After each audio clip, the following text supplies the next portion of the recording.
Ladies and gentlemen, this is Seitlonder's The Week in Review for Friday, the 2nd of August, 2024. And I'm producing it quite late because I was waiting for a big piece of news to develop. I was quite confident that it would emerge today. It hasn't.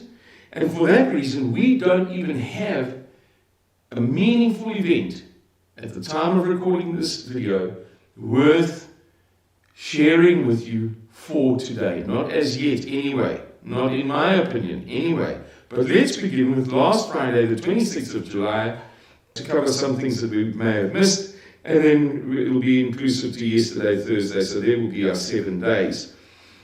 We've learned that roughly last Friday, nobody seems to know exactly, this is all coming out through leaks, Benjamin Netanyahu, the Prime Minister of Israel, secretly met with a group of senior US politicians. This is quite apart from the speech in the US Congress, an absurd speech. He secretly met with, or privately met with, a much more select group of senior US politicians and told them that Israel is going to go into southern Lebanon. They're going to launch an invasion of southern Lebanon, and the USA is going to have to support with air, naval, and boots on the ground factors. Very, very big. India and China's, the Indo-Sino long-running border dispute has been settled with both sides removing their troops from the disputed area after decades and decades of being sort of confronting one another. It's a very, very big event. And I don't think that anybody saw it coming, but clearly it is something that has come out of their mutual BRICS cooperation and collaboration. Also, last Friday, the 26th of July, the day of the Olympics opening ceremony, there were arson attacks on French rail infrastructure in the southwest, the south, the east, the north, the northwest, and the west. Incredibly well-coordinated, large, expansive arson attacks. Amazing. In Europe in 2024, a genuine, coordinated, broad terrorist effort, if you like. And if you are wondering what harm arson can do to railway tracks, well, they perpetrated arson attacks at certain junction boxes and places like that, causing tremendous destruction, leading to 3 days of trains not running on those routes. And 250,000 people were unable to travel on the first day. And then over the next few days, it totaled 800,000 people altogether. Very big. On last Friday evening, we saw the Olympics opening ceremony. There is nothing that I can add that I can say that you haven't heard already. There's nothing that I can add to the intelligent commentaries that have already been delivered. It's a week later. There's nothing that you don't know, that you haven't seen, that I can inform you that other people haven't informed you. It was a blasphemous disgrace. And the fact that it was produced as somebody who spent many years at the top of the global live events industry, I can tell you that there are better terms to use, but I'm going to keep it simple and say produced by a non-Christian, a Jew, a gay Jewish man. And that's worth saying without being anti-Semitic, because if I criticized Judaism, there would be general hysteria. If I criticized the Prophet Muhammad, there'd be a war. The degree of blasphemy by a non-Christian, I don't think I've come across it in my lifetime. But you know that, most of that already. Saturday, the 27th of July, was a very quiet day. I had to go and look on certain portals on the web that I don't usually use to go through everything that happened that day, and I found nothing that was worthy of this state on this video. Sunday, the 28th of July, Malaysia formally applied to join BRICS. Guys, it is becoming an avalanche. It is becoming a tidal wave of nations other than, small countries, other than the Cocos and Keeling Islands, or the Maldives, or Madagascar, or Malawi. Malaysia has one of the largest populations in the world. It is a very important country in the Muslim world, and it is very productive. It has massive manufacturing capacity. It's not the Malaysia of 45 years ago that some people may think. Big countries are joining BRICS in droves. Venezuelans re-elected President Nicolas Maduro. There have been many allegations that it was a rigged election. That seems to be absolutely false. I read something by one of the election observers who wrote, there are over 200 international, that is to say foreign to Venezuela, election observers here at the moment. Not one has raised the concern. If there was even a hint of a problem, somebody would have said something by now. I can assure you that the elections were free and fair. So that seems to be like a CIA ploy or something. Now, why are the Americans so anti-Venezuelan? And why have they had sanctions against them for years and years? And why do they do everything in their power to make the Venezuelans' lives miserable with all sorts of knock-on effects, including frightening levels of inflation? It's because Venezuela has the largest resources, reserves if you prefer that word, but unexploited resources of crude oil of any country in the world, including Saudi Arabia, Iran, and the rest, Russia, even though it's a tiny country. And some years ago, a leader was elected who was a far-left socialist, who said, you know what, this business of the oil companies extracting our resources ruthlessly and giving us very little in return, just a few cents a litre or whatever, few cents a gallon, has to come to an end. So overnight, he nationalized everything. Now, speaking I'm a quasi-socialist. I believe in National Socialism. I believe in Christian nationalism, which was South Africa's version of National Socialism, where you look after the weakest of the weak, those who simply cannot help themselves, but you don't throw unearned benefits at people who were perfectly capable of getting off their backsides to go and earn those benefits themselves. I am not entirely unsympathetic to that nationalization. I don't personally, this is just one man's opinion, trying to help those people who don't understand the big crisis transpiring in Venezuela at the moment to understand it a bit better. I'm not anti all forms of socialism, and I don't think that everything should be capitalist. For instance, ACOR, when it was a state initiative, was definitively socialist. Eskom is, they call it a company now, but it's a state-owned enterprise that holds a monopoly. How is that different to any form of socialism anywhere in the world? Likewise, our old hospital system, when there was no need for life and Medicare and Santon Mediclinic, and because the hospitals were that good, all of them. There were no private hospitals when I was a kid. The odd one.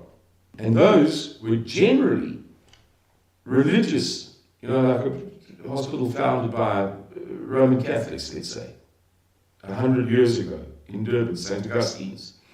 That had over time been sold off The Catholic Church said, honestly, we're running a hospital, and when it was a small thing and we were doing good for, the early settlers, it was a great idea. Now it's got 450 rooms. We're not hospital specialists. We should stick to churches. Right, so we all, in fact, know socialism very, very well.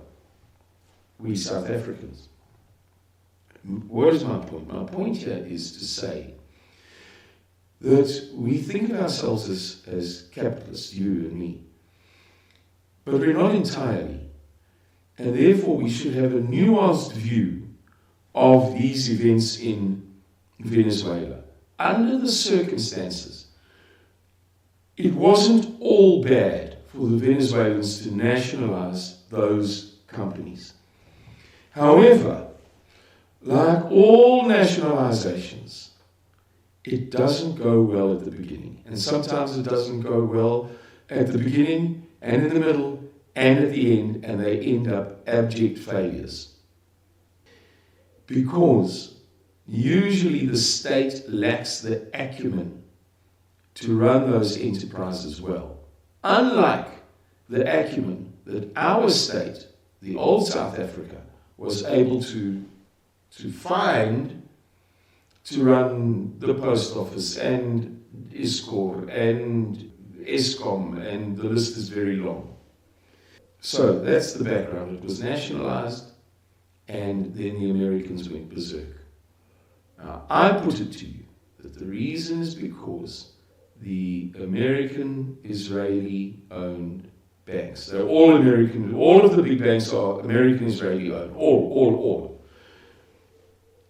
lost out on hundreds of billions of dollars, not taken from them, future, and their interest lost. So that is that story if you've been wondering about Venezuela. Monday, the 29th of July, absolutely nothing to talk about. It was another very quiet day. On Tuesday, the 30th of July, we learned of a polio epidemic in Gaza. Guys, a few years ago, 2019, I believe, the polio virus number 3 was declared exterminated from the face of the earth. The last reported case had been years before.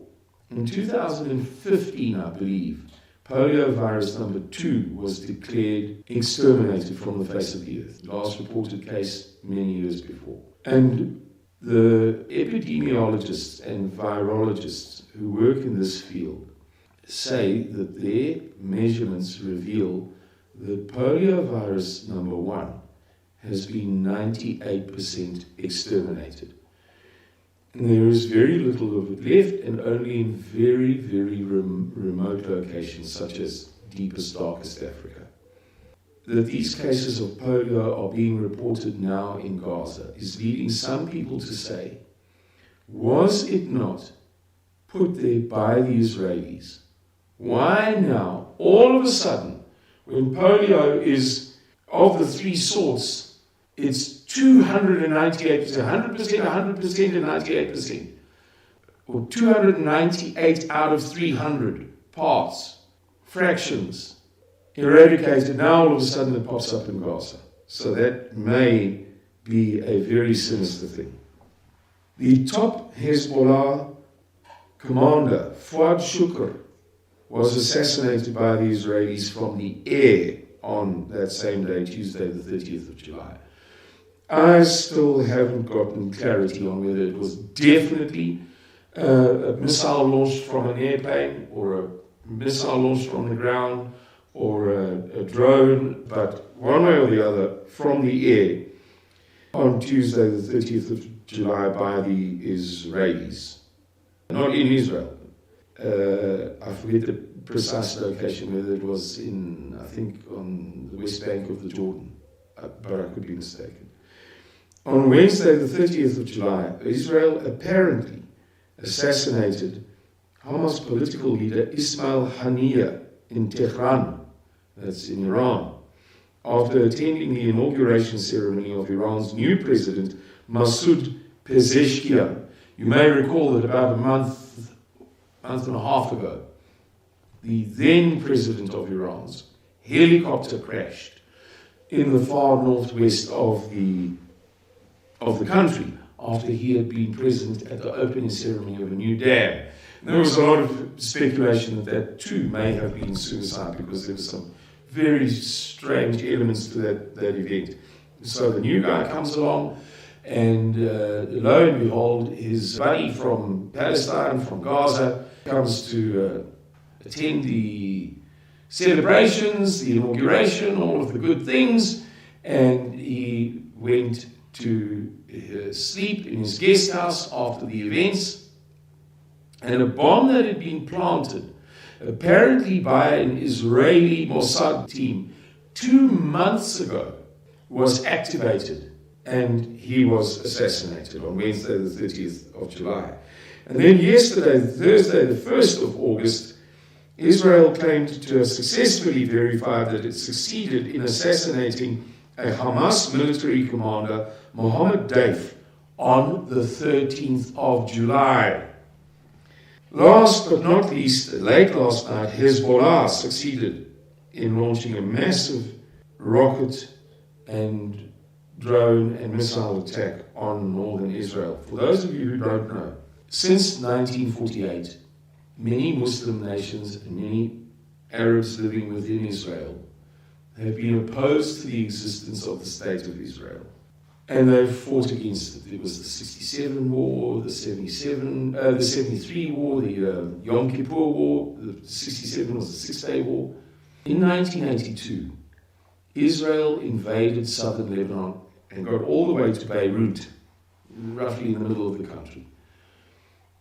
Very successful invasion at first, to wipe out, to take on the Palestine Liberation Organization, whom it blamed for the attempted assassination of an Israeli ambassador. In fact, Israel knew, and it's known that they knew, that it wasn't the Palestinian Liberation Organization. They used that as a false casus belli, cause of war, casus belli, a Latin expression used widely in English. And then they got their backsides kicked. Israel eventually went running out of southern Lebanon because there was a coalescence of opposition to them, and they were given a solid thrashing. One of the entities that was founded at that time, after the invasion, so in a short period of time, about a couple of months, Iran sponsored a gang that they called Hezbollah, who are Shiite Ali, what they call Shia or Shiite. The correct word is Shiite Ali, which means roughly the buddies of the son-in-law of Muhammad Ali. I use the word buddies because Shiite cannot be translated as friends or supporters or apostles or disciples or followers, or it's a word that can't be translated. So the chommies of Ali, the people who say that Ali should have taken over when Muhammad died, they form about 20% of global Islam. About 75%, maybe more, is formed by the Sunni Muslims. And then the missing 5% is occupied by other smaller groups. So Iran always supports Shia causes. And so they supported the Shia of Lebanon to form this organization, Hezbollah, and give Israel a club. Very successfully. So, when you hear about Hamas and the Palestinian Liberation Organization and Fatah, and they're all different organizations, Hezbollah is a Lebanese organization sponsored by Iran that hates Israel for Israel's invasion of Lebanon in 1982 and all of the people who died. And we come full circle in this video now. It is that Hezbollah that Bibi Netanyahu is telling the Americans that he wants to take on in southern Lebanon with a full-scale invasion, full pens and poikies, lock, stock, and two smoking barrels. but Israel is too weak to do it alone. Therefore, the Americans must send boys from the USA to provide boots on the ground, which it turns out now we can see, was the reason why the Congress of the USA in an election year, an unheard of thing, took the unprecedented step. In an election year, I mean, it's unprecedented, of amending the laws pertaining to conscription, enabling the Congress to initiate call-ups, conscription into the army. Clearly, this is what they had in mind.